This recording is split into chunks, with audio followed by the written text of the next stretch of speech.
Hello दोस्तों, एक बार फिर से आप सभी लोगों का स्वागत है। दोस्तों, ईश्वर के विषय पर लंबे समय से तर्क किए जा रहे हैं। बहुत सारे अतीत में फिलोसफर हैं जिन्होंने ईश्वर के अस्तित्व को साबित करने के लिए बहुत लंबी लंबी फिलोसफीज बनाई हैं और उसके जरिए उन्होंने कोशिश की है कि वो किसी तरह ईश्वर के अस्तित्व को साबित कर सकें। हम चूंकि एक आस्तिक समाज में रहते हैं, जो कि हमारे आसपास के जो अधिकतर लोग हैं वो आस्तिक हैं, इवन हमारे घर के लोग, हमारे माँ बाप। तो हम जिस माहौल से निकले हैं वहाँ पर हम इतना ज़्यादा इस विषय में सोचते नहीं हैं, क्योंकि हम देखते हैं कि जो हमारे आसपास के लोग हैं वो सभी ईश्वर में विश्वास रखते हैं। तो हम अक्सर बचपन से ऐसा सोचने लगते हैं कि ईश्वर के अस्तित्व पर शक करने की शायद कोई वजह ही नहीं है, ईश्वर तो वास्तव में एग्जिस्ट करता ही है। तो हम इस विषय में कभी ज़्यादा गहराई से सोचते नहीं हैं। और इसी समाज में पले बड़े लोग कई बार जब बहुत ऊंचे मकाम पर पहुंच जाते हैं और वहाँ पर जाकर वो कभी स्टेज से ईश्वर के विषय में बात करते हैं, तो वो भी कुछ ऐसे हल्के फुल्के तर्क देते हैं जो कि कई बार बड़े मजाक का विषय बन जाते हैं। तो आज हम एक ऐसी ही पर्सनैलिटी के बारे में बात करने वाले हैं जो कि मोटिवेशन के फील्ड में काफ़ी फेमस है। और वो एक सेमिनार के दौरान जब ईश्वर के विषय में तर्क देते हैं तो वो तर्क किस तरह से हास्यास्पद रूप से गलत होते हैं। तो आज हम इसी का विश्लेषण करेंगे, तो बने रहिए इस वीडियो के अंत तक।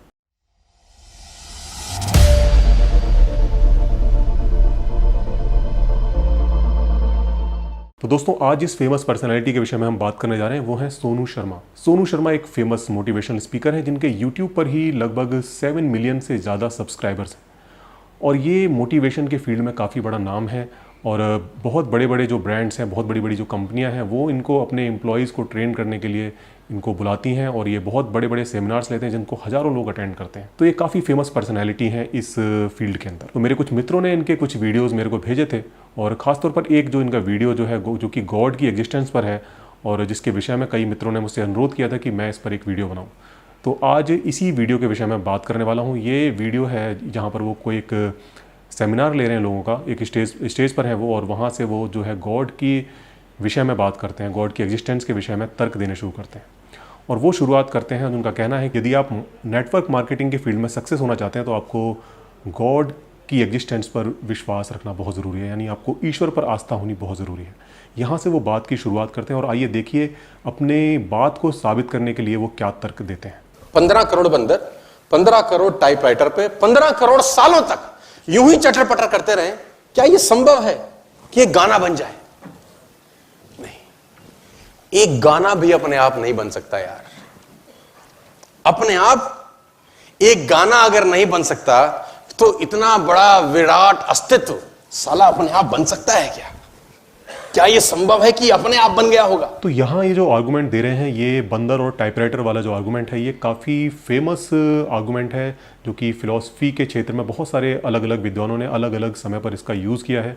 और जिसका कुल मतलब इतना है कि यहाँ पर जो है एक कॉम्प्लेक्सिटी की दुहाई दी जाती है कि भाई ये जो चीज़ है ये इतनी कॉम्प्लेक्स है और ये जो है रैंडमली नहीं बन सकती। यानी कोई बंदर जो है टाइपराइटर पर कुछ भी खटपट खटपट करते रहे तो उससे कोई गाना नहीं बन सकता है। इसी तरह ब्रह्मांड के बारे में कहते हुए ये ब्रह्मांड के विषय में ये आर्गुमेंट दी जाती है कि ब्रह्मांड जो है इतना कॉम्प्लेक्स है, इतना विराट है, तो ये अपने आप नहीं बन सकता है। तो कहने का मतलब है कि यहाँ पर अपने आप नहीं बन सकता, तो सेकंड ऑप्शन जो इनके अनुसार बचता है वो सिर्फ गॉड है, यानी गॉड ही है वही जो इस ब्रह्मांड को बना सकता है, इतने विराट ब्रह्मांड को। इसी सेम आर्गुमेंट का यूज़ जो है एवोल्यूशन को खारिज करने के लिए भी बहुत सारे क्रिएशनिस्ट द्वारा किया जाता है। उनका भी यही कहना है कि भाई जो डीएनए जो है वो इतना कॉम्प्लेक्स है, या फिर जो लिविंग ऑर्गेनिज्म है वो इतने कॉम्प्लेक्स हैं, ऐसे रैंडमली नहीं बन सकता है। यानी जिस तरह से नेचुरल सिलेक्शन का जो प्रोसेस जो साइंटिस्ट बताते हैं उससे वो नहीं बन सकता है। तो वो यही कहते हैं कि भाई ये जो टाइपराइटर वाला जो आर्गूमेंट दिया जाता है, और उसके साथ ही एक और आर्गूमेंट दिया जाता है कि किसी जंकयार्ड में यदि कोई टॉर्नेडो आता है, कोई तूफान आता है और वहाँ का जो कचरा है वो आपस में मिक्स हो जाता है, तो उसके मिक्स होने से कभी भी कोई जंबो जेट नहीं बन सकता है। तो इसको काफ़ी लोगों ने रिफ्यूट किया और बहुत ही सिंपल है इसको रिफ्यूट करना। और इसका आर्गूमेंट को बनाने में सबसे बड़ी खामी ये है कि इस बंदे ने भी इसको डिज़ाइन किया है एवोल्यूशन को डिस्प्रूव करने के लिए। एक्चुअल में उसको एवोल्यूशन कैसे काम करता है उसकी समझ नहीं है। तो इस पर हालांकि मैं अदर वीडियोस में भी बात कर सकूँगा, लेकिन फिर भी एवोल्यूशन का अगर विषय उठाए तो मैं थोड़ा सा यहाँ पर भी एक्सप्लेन कर देता हूँ कि एक्चुअल में जो यहाँ पर एवोल्यूशन में ऐसा नहीं होता कि रैंडमली कुछ मिलकर बन जाता है। यहाँ पर जो है नेचुरल सिलेक्शन जो है वो एक तरह से एक सेलेक्टिंग एजेंट की तरह काम करता है। नेचर वहाँ पर एक सेलेक्टिंग एजेंट की तरह काम करती है जो कि बहुत सारे डिफरेंट डिज़ाइंस में से कुछ डिज़ाइंस को चूज़ करती है और उनको आगे प्रोपागेट करती है। यानी उनकी जनरेशन आगे बढ़ती हैं। यदि आप नेचुरल सिलेक्शन को डिटेल में पढ़ेंगे तो आपको पता चलेगा। तो ये एक तरह से बंदरों के टाइपराइटर पर टाइप करने वाली एनालॉजी यहाँ पर फिट नहीं बैठती। इसको थोड़ा सा यदि मॉडिफाई करके फिट बैठाने की कोशिश करें तो ये कुछ इस तरह से हो सकता है कि यदि बंदर टाइपराइटर टाइप कर रहे हैं तो वहाँ पर यदि एक सेलेक्टिंग एजेंट हो जो कि यदि किसी करेक्ट वर्ड के बन जाने पर उसको सेलेक्ट कर ले और उसको आगे प्रोपेगेट करे, और फिर इस तरह से जो सही सही वर्ड बनते जाए उनको एक तरफ छांट लिया जाए, और फिर उन सही शब्दों को मिक्स कर कर यदि कोई सही सेंटेंस बन जाता है तो उसको सिलेक्ट कर लिया जाए। तो इस तरह से यदि प्रोसेस चले तो इससे कुछ मीनिंगफुल एक पैरा या फिर एक बुक बनाई जा सकती है यदि इस तरह से काम किया जाए तो। और नेचुरल सिलेक्शन इसी तरह से काम करता है। तो अब बात करते हैं इसी आर्गूमेंट को यदि हम यूनिवर्स पर अप्लाई करते हैं तो क्या यहाँ भी ये इस तरह से काम करेगा। तो यहाँ पर इनका कहने का मतलब है कि जो यूनिवर्स है उसको किसी ने बहुत ही सूझबूझ से डिज़ाइन किया हुआ है। जहाँ तक हमारा विज्ञान है, विज्ञान की हमारी जहाँ तक की आज तक की जो समझ और आज तक की जो खोज कहती है, तो वो हमें बताती है कि यूनिवर्स को बिग बैंग से लेके और आज तक की स्टेज तक पहुँचने के लिए किसी भी बाहरी दखल की ज़रूरत नहीं है। वो अपने आप में इतना सेल्फ सस्टेन है कि वो जिन नियमों को लेकर ब्रह्मांड बिग बैंग से शुरू होता है और उन नियमों को एज इट इज़ अप्लाई रहने दिया जाए तो वो इस तरह के ब्रह्मांड को 14 अरब साल में डेवलप कर सकते हैं बिना किसी बाहरी इंटरवेंशन के। अब चूंकि हम नहीं जानते कि बिग बैंग के पीछे क्या है, क्योंकि वहाँ तक अभी हमारी जो साइंस है नहीं पहुँची है, तो वहाँ पर कुछ लोगों को गॉड को बिठाने में आसानी हो जाती है। वो कहते हैं कि बिग बैंग को फिर पैदा किसने किया, बिग बैंग को पैदा करने वाला गॉड हो सकता है। क्योंकि जिस चीज़ के विषय में हमको कोई जानकारी नहीं है वहाँ पर कोई भी कल्पना, कोई भी फिलॉसफी आप बिठा सकते हो और उसको डिस्प्रूव भी नहीं किया जा सकता, क्योंकि डिस्प्रूव करने के लिए हमें उस चीज़ के विषय में जानकारी होनी चाहिए। अब चूंकि बिग बैंग से पीछे क्या था ये कोई भी नहीं जानता, तो बेहतर तो यही होगा कि हम ये कहें कि बिग बैंग कैसे हुआ, हमें इसके विषय में जानकारी नहीं है। ईमानदार जवाब तो यही होगा।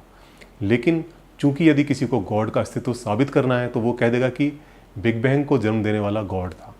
चलिए हम एक बार को मान लेते हैं कि बिग बैंग को शुरू करने में किसी गॉड नाम के, गॉड का नाम नहीं, मतलब मैं कहता हूँ कि कोई ऐसी पावर थी जिसने बिग बैंग को जन्म दिया। लेकिन यदि हम ये मान भी लें कि गॉड जैसी कोई पावर थी जिसने बिग बैंग को पैदा किया, तो आज हम जानते हैं कि यदि वो पावर एग्जिस्ट भी करती हो तो भी वो वर्तमान जो यूनिवर्स है उसके अंदर उसका कोई इंटरवेंशन हो नहीं सकता, क्योंकि जो ब्रह्मांड के जो नियम हैं वही अपने आप में इसको इस तरह से विकसित करने के लिए पर्याप्त हैं। ये आज साइंस की जो नॉलेज है वो हमें ये बताती है।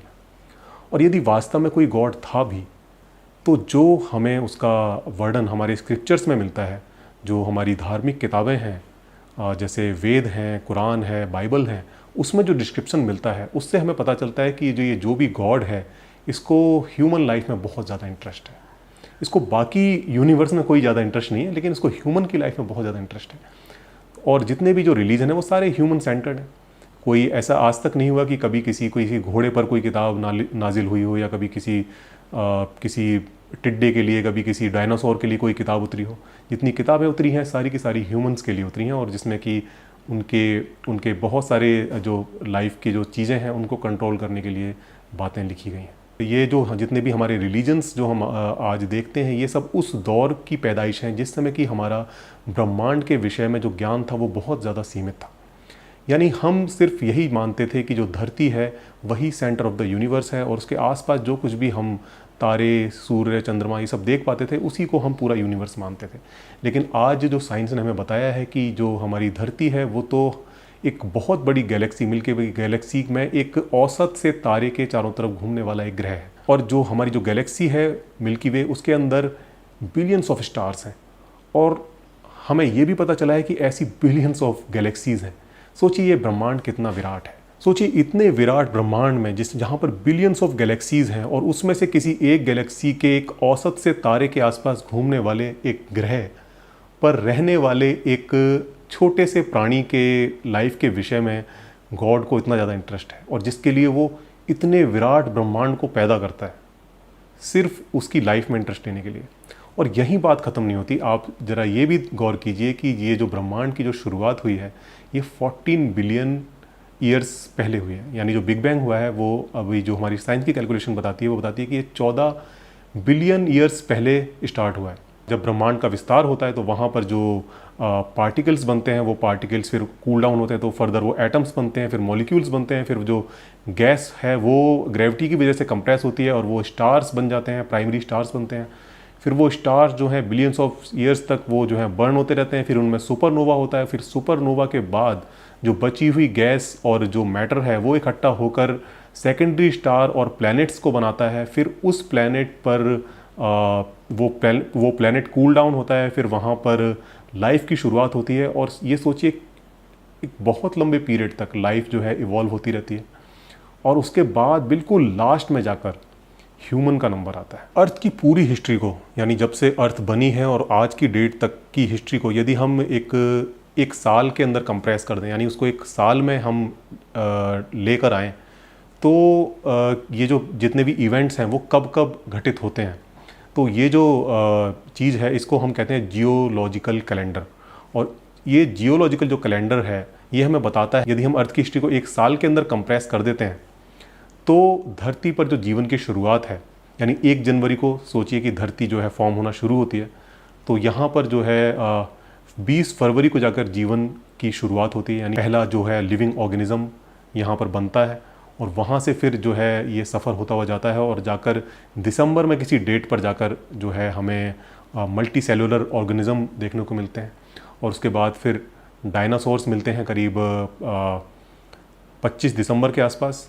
और उसके बाद जो ह्यूमंस हैं उसके बाद फिर मैमल्स का एवोल्यूशन शुरू होता है। और उसके बाद जो ह्यूमंस हैं वो 31 दिसंबर की रात को 11:48 पर अस्तित्व में आते हैं। ज़रा सोचिए, पूरा साल के बाद जाकर बिल्कुल लास्ट में जो हमारा ह्यूमन एवोल्यूशन है वो बहुत ही न्यू है, बहुत ही ह्यूमंस को इस धरती पर बहुत ज़्यादा समय नहीं हुआ है। वर्तमान ह्यूमन स्पीसीज जिसको हम होमो सेपियंस कहते हैं वो उसका एवोल्यूशन मात्र 2 लाख साल पुराना है, और जो कि अर्थ की 4.8 बिलियन ईयर्स की हिस्ट्री में बहुत ही छोटा समय है। और ये कितना छोटा है ये आप इस जियोलॉजिकल कैलेंडर से समझ सकते हैं।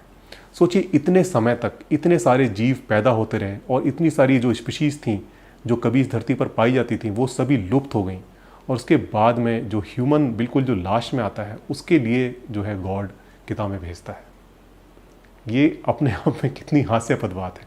यानी गॉड यदि उसका जो उद्देश्य है, चूँकि उद्देश्य उसका ह्यूमन ही है, क्योंकि आज तक किसी अदर एनिमल के लिए तो कोई किताब नहीं आई, कोई रिलीजन शुरू नहीं हुआ, तो अल्टीमेटली यदि हम ये समझें तो गॉड का जो है उद्देश्य जो था इस ब्रह्मांड को पैदा करने का वो यही था कि लास्ट में जाके ह्यूमन आएगा और तब मैं उसके लिए किताबें उतारूँगा।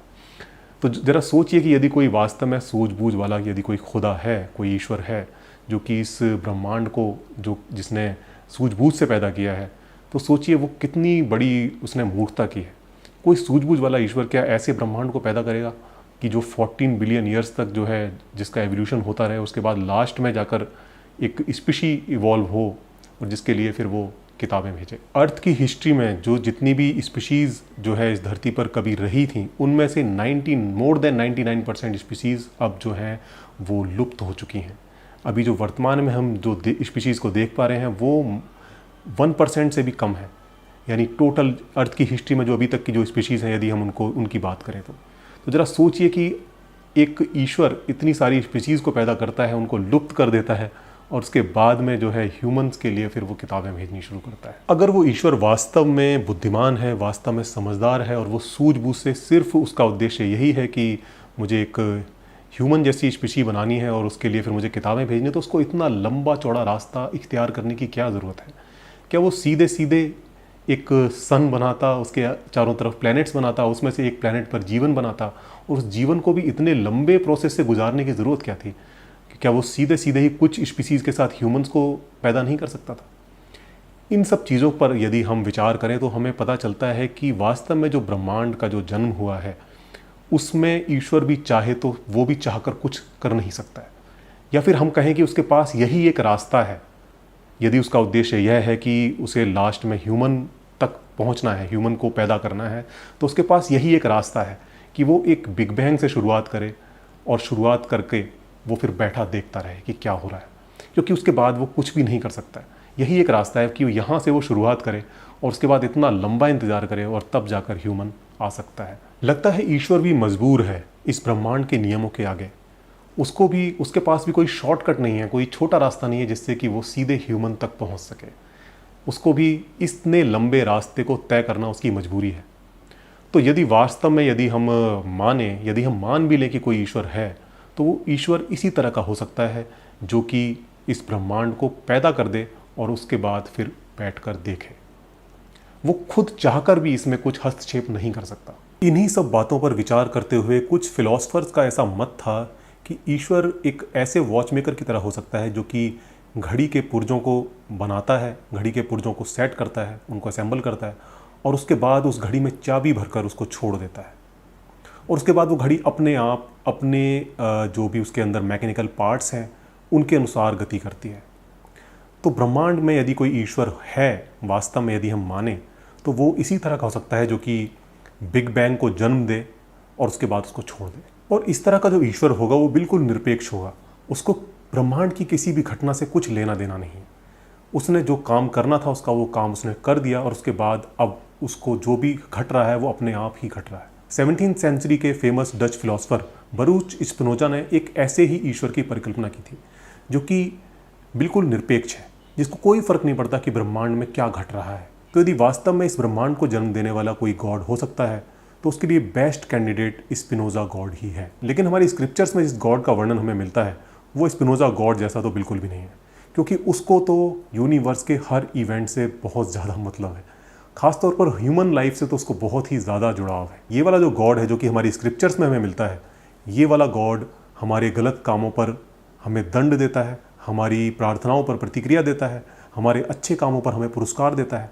यानी एक तरह से ये ब्रह्मांड के बाहर नहीं है, बल्कि ये यदि ब्रह्मांड के बाहर भी है तो वहाँ से भी ये इन सब चीज़ों को, इस ब्रह्मांड को नियंत्रित कर रहा है। और जैसा कि हम ब्रह्मांड में देखते हैं उससे हमें पता चलता है कि ऐसे किसी ईश्वर का अस्तित्व संभव नहीं है। और यदि ब्रह्मांड को बनाने वाला गॉड वास्तव में कोई स्पिनोजा गॉड है तो फिर उसको आपकी प्रार्थनाओं से, आपकी पूजा पद्धतियों से, आपके उसमें आस्था रखने ना रखने से कोई भी फर्क नहीं पड़ता है। आगे इसी वीडियो में एक व्यक्ति उनसे तर्क करता है ईश्वर के अस्तित्व पर। वो कहता है कि क्या आपने ईश्वर का अनुभव किया है? यदि हमने ईश्वर का अनुभव नहीं किया तो फिर हम कैसे कह सकते हैं कि ईश्वर वास्तव में एग्जिस्ट करता है? तो आइए सुनते हैं कि इस तर्क के जवाब में वो क्या कहते हैं। मैंने पूछा जहर खाने से क्या होता है? बोला मृत्यु। तो मैंने कहा तुमको कैसे पता?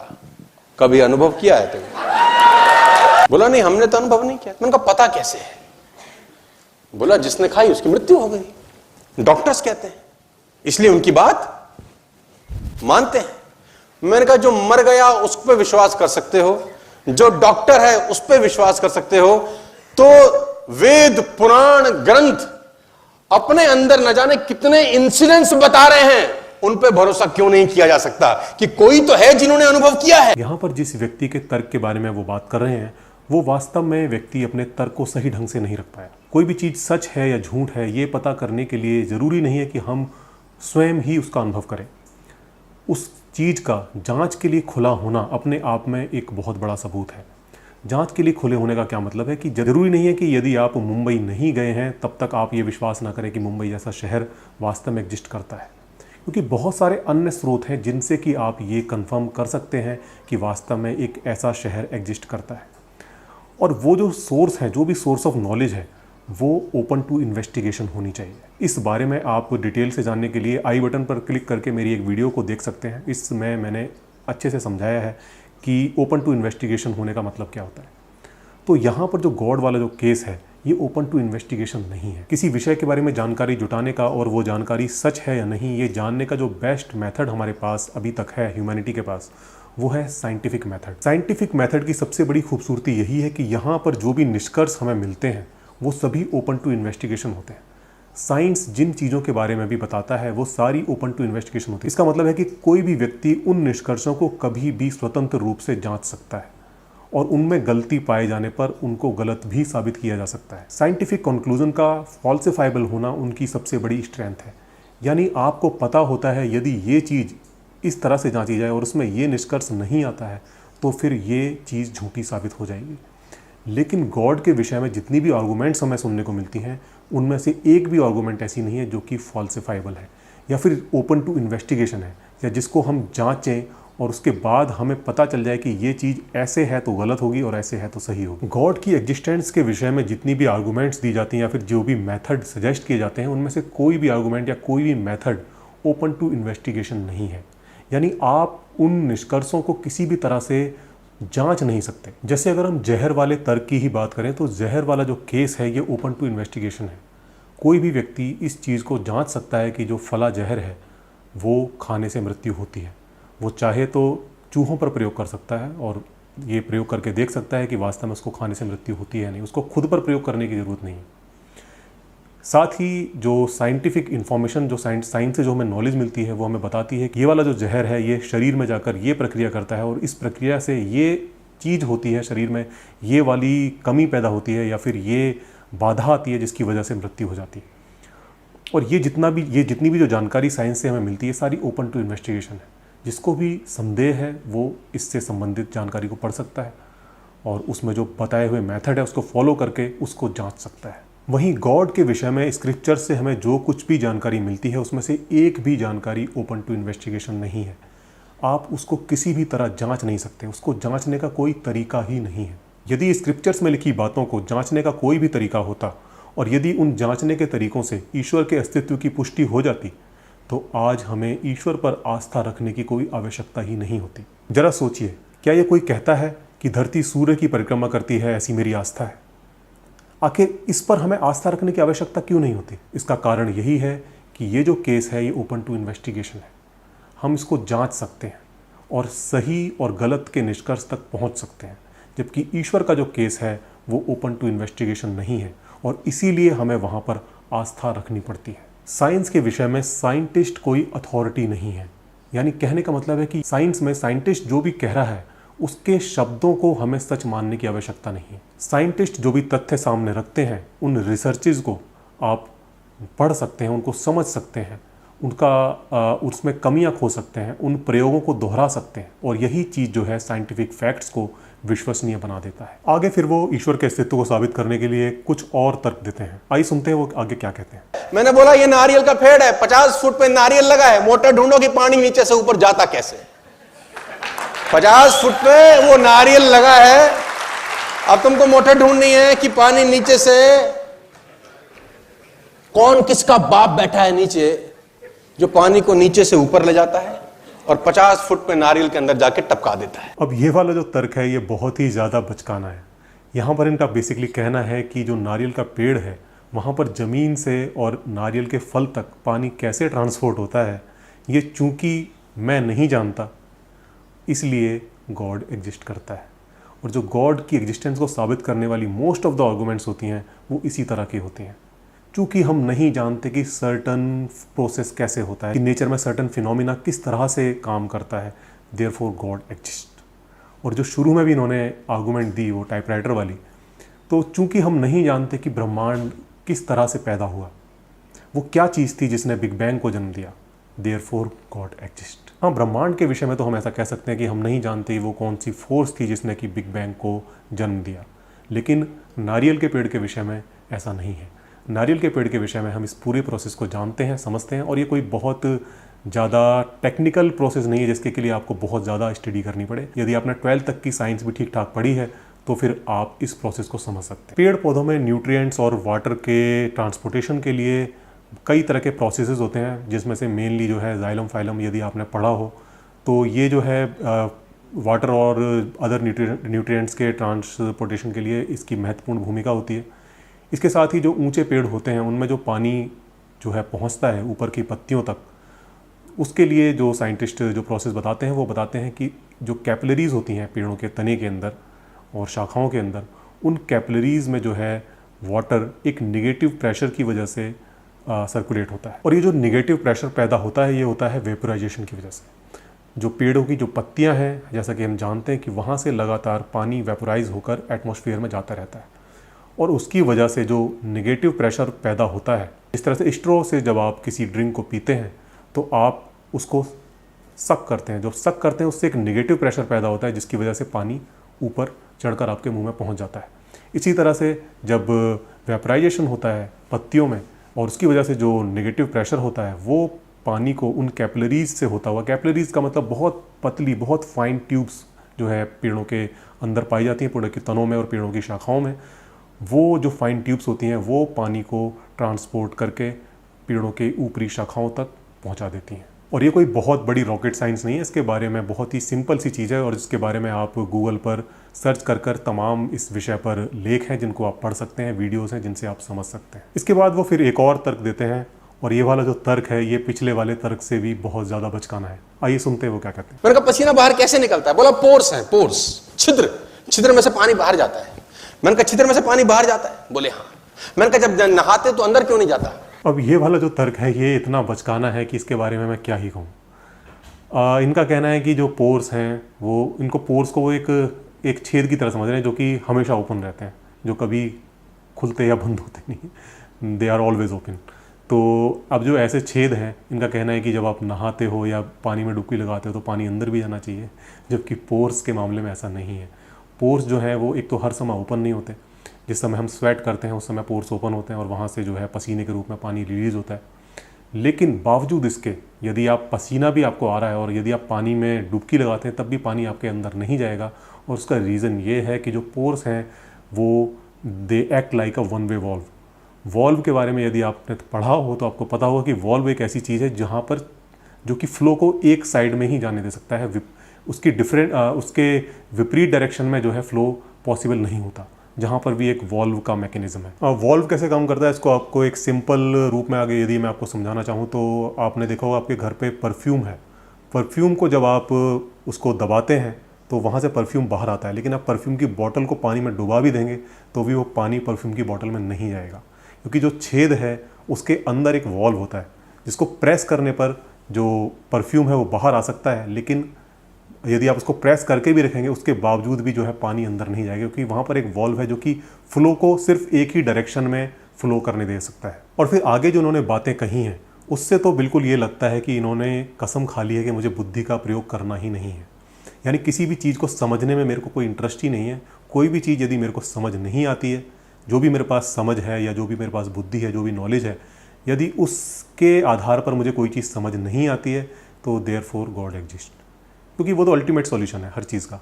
जहाँ भी आपको कुछ समझना है आप वहाँ पर गॉड को लगाकर उस चीज़ को उसको एक्सप्लेन कर सकते हो। वही सूरज जो जनवरी और फरवरी में कितना मीठा लगता है, जून जुलाई में फाड़ देता है।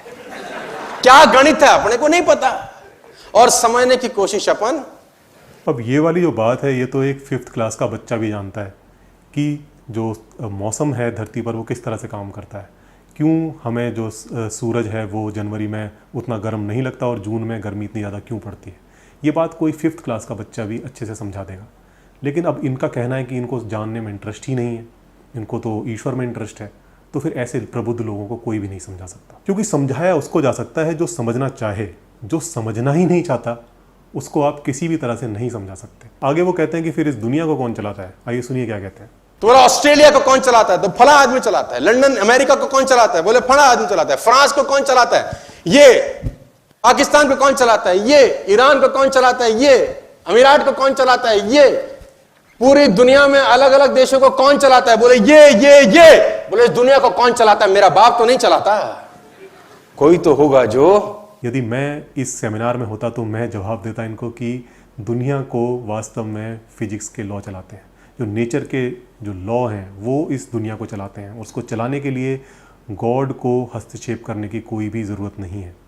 यदि आप इन नियमों को पढ़ सकें, समझ सकें, तो आपको खुद पता चल जाएगा कि ये दुनिया कैसे चलती है। और इसीलिए साइंस इतना इंटरेस्टिंग सब्जेक्ट है, क्योंकि हमें बताता है कि दुनिया कैसे काम करती है। इस पूरे लेक्चर में यदि किसी एक बात से मैं इनकी बहुत ज़्यादा सहमत हूँ तो वो ये वाली बात है। जरा सुनिए। मैं आपको बताना चाहूंगा, और एक बड़ी कमाल की चीज उसने अपने हाथ में रखी हुई है। वो शरीर का विकास तो करता है, बुद्धि का नहीं करता। लेकिन आपका तो कहना है कि हम समझते नहीं हैं और हम समझना भी नहीं चाहते, तो जनाब फिर बुद्धि का विकास कैसे होगा? तो दोस्तों, आपको भी यदि अपनी बुद्धि का विकास करना है तो सवाल पूछिए, जिज्ञासु बनिए और किसी भी चीज़ को किसी के वर्ड्स पर एक्सेप्ट मत कीजिए। उसके बारे में पढ़िए, उसके बारे में समझने की कोशिश कीजिए।